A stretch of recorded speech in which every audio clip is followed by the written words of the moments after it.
So this is a 6-drop nameless Cavalry Cavallari. Cavallari. I get what you mean though. I'm actually kind of bad at spelling too. Overwhelm. Round start. Deal 2 to me and to the enemy nexus.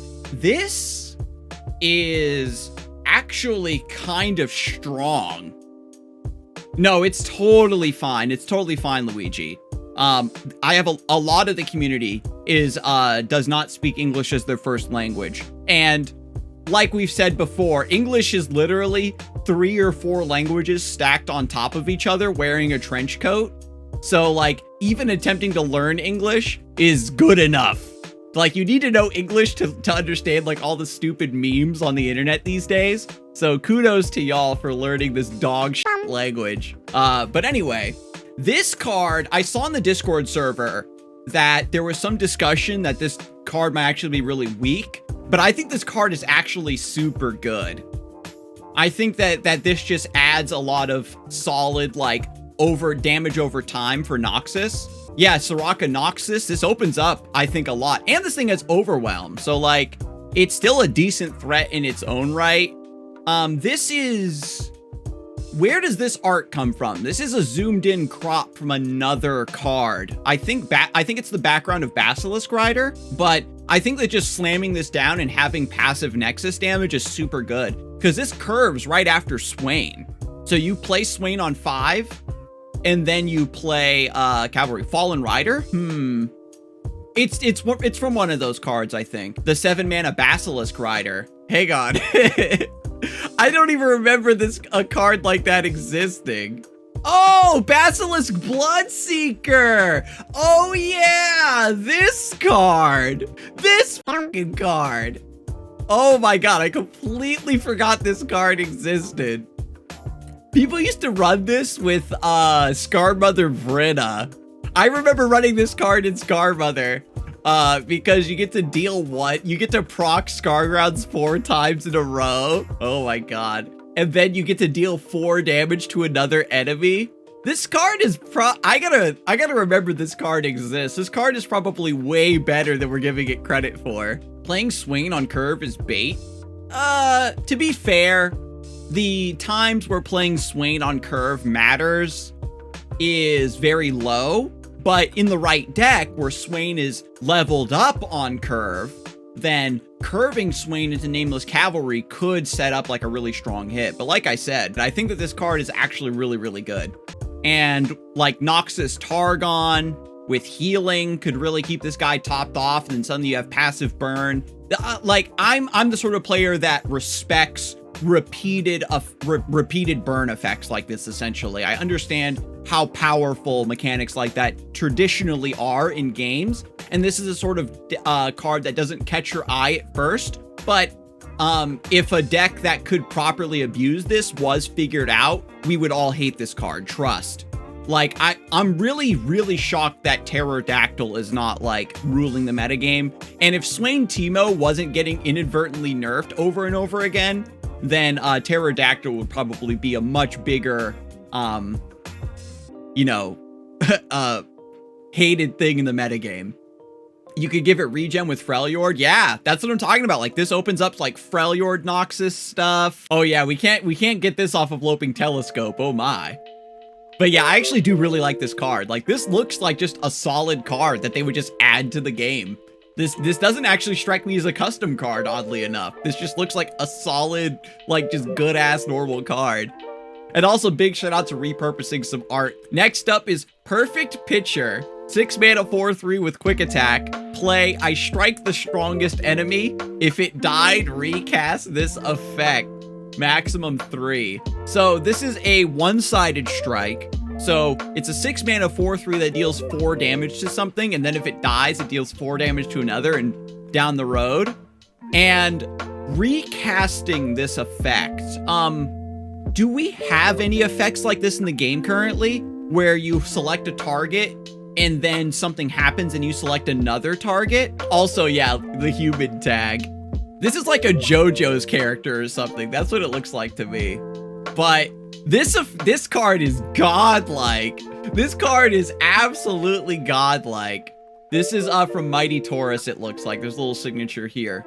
It's karma if you duplicate Make It Rain, I think. I'm not sure.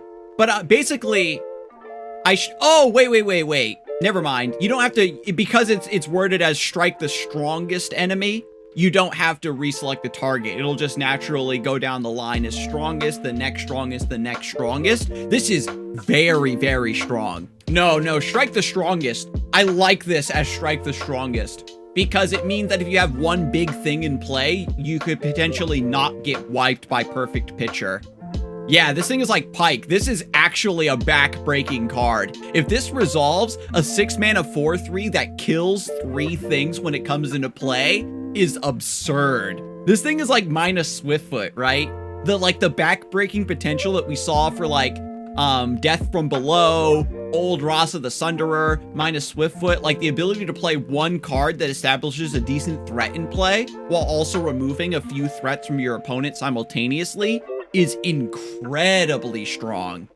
And you could, like, if you have spell mana, you can Mystic Shot first to deal damage to a unit, and then Perfect Pitcher to set up the kill on that first unit. It's obscene. I love it.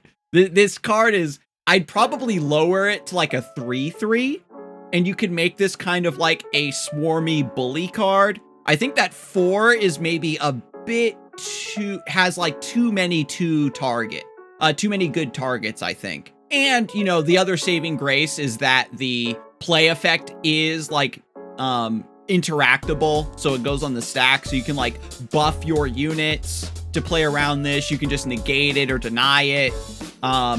So overall, this card is like giga strong, but fairly balanced at the same time. But I still think this card is actually too strong. Which deck you played in, whatever deck you want, whatever P&Z deck you want, this card is like so good. Change this card to perfect Yordle counter, and this card is good to go. Honestly, the imagery of a Yordle getting hit by like a 120-mile-per-hour fastball is super funny to me. Oh, you can apply a lifesteal effect in response to the skill? Well, it's a one-sided strike, so like your lifesteal effects necessarily wouldn't work. But yeah, this card is really bonkers. I definitely would want to make this like epic rarity for sure, so that it's not just you craft 3 of these as soon as you start the game and you maul everyone. But if you made an epic rarity, then you get it off of Loping Telescope, so just make it rare, I guess. But the concept of an augmented human that can also like play sports well, also really fun. Like I said, you could probably make this like, make it a 3/3 or maybe even a 3/2. With an effect like this, that's probably worth it. Or maybe have it not have quick attack, like no keyword, it just has like a ridiculous effect when it comes into play. But this is a very inventive design. We don't have a lot of effects like this in the game for good reason, because it's like, if you're playing a tempo deck, then this just back breaks your opponent. Yeah, I mean, oh, you give lifesteal to perfect pitcher. I see what you mean. Yeah, if you're somehow able to give this card lifesteal, then yeah, it would work. So like you play perfect pitcher, its effect is on the stack, your opponent reacts to that stack, and then you put like Song of the Isles on this thing, then you could heal for 12 while also killing 3 things. Next up is Cantrip. 0 mana, burst speed, Vandal City. Move all traps in the enemy deck up 2 cards, and they draw 1. This is the sort of effect that is probably not worth a deck slot, but if this was like the effect of that was attached to a unit, or a card generated this card into your hand for you to then play later, would be incredibly good, I think. Because this effect is like, it's in that weird mathematical gray area where it's very, very strong, but in a way that's very hard to like wrap your mind around. Like we saw how the change to flash bombs being 2 cards further up towards the top of the deck to help out with Caitlyn's payoff and consistency really, really helped her out. The other flash bomb cards still don't see play. It's still just Caitlyn and Piltover Peacemaker, because those are still the good cards. And the problem with flash bombs wasn't that, oh, they don't pay off fast enough.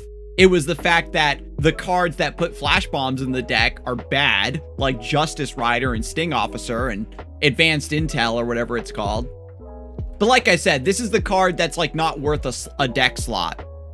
But if this was a card that was generated off of a different card, then you would be very happy to cast this in a trap deck. And again, that's true. Yeah, forcing the opponent to draw cards is quite strong in a deck where you already done a lot of work of putting mushrooms in the deck.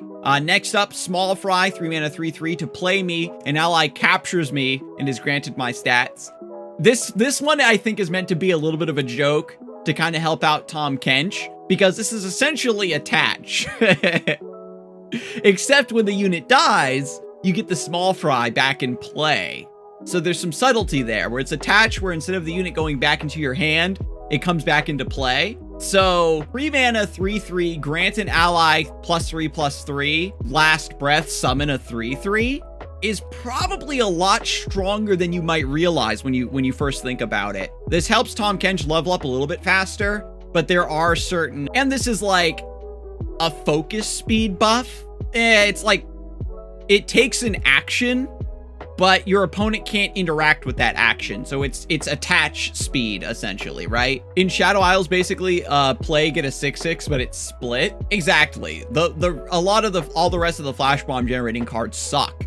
And usually you get a lot of mileage out of Caitlyn because she puts 2 flash bombs in when she attacks, and then she puts 2 more in when she defends, and that's good enough. That's generally enough. Because flash bombs have diminishing returns the further the game goes on, because units get bigger and they don't care about the flash bombs anymore. And also the fact that they're potentially going to go wider, so the flash bombs have diminishing returns. So again, it's great for like the early mid game. And for Bilgewater, I think specifically this could be a pretty good effect, to be honest. 3 mana, give something +3/+3. It's like standalone, right? That's probably what this would end up becoming, is Bilgewater would essentially get like a ghetto standalone that they could abuse.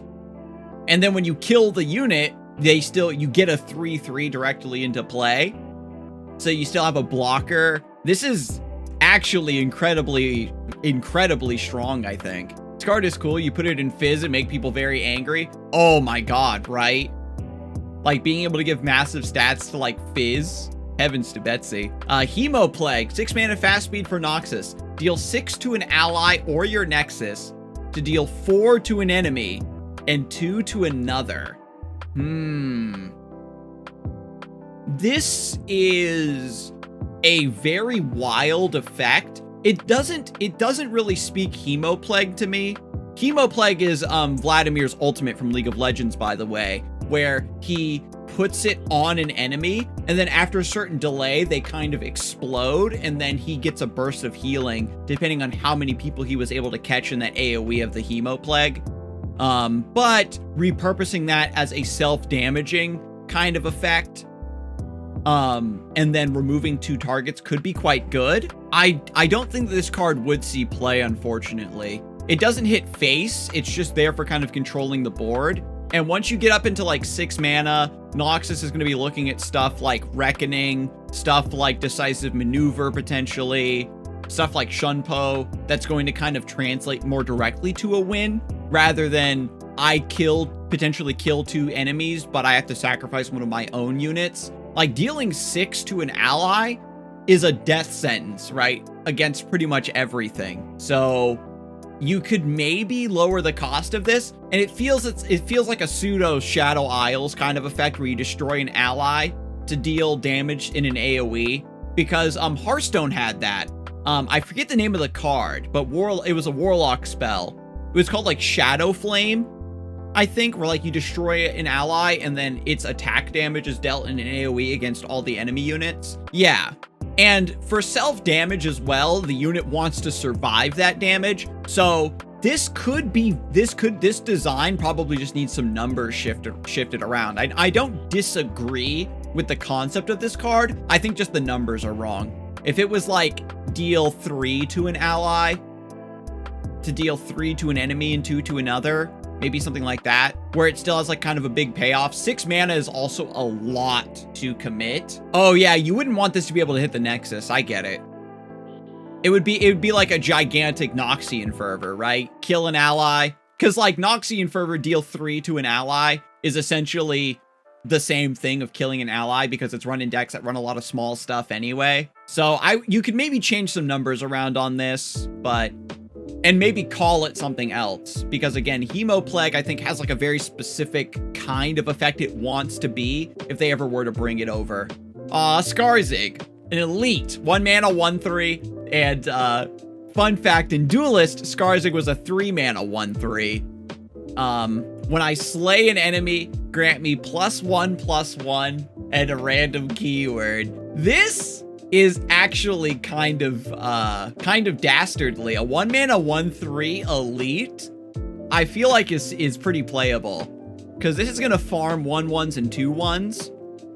And then it has like Fury, because it gets +1/+1 on slay. So basically, this is Fury. When I slay an enemy, give me a random keyword. So you could pop off, like you slay something and then you get tough for regeneration, and then you just start to snowball from there.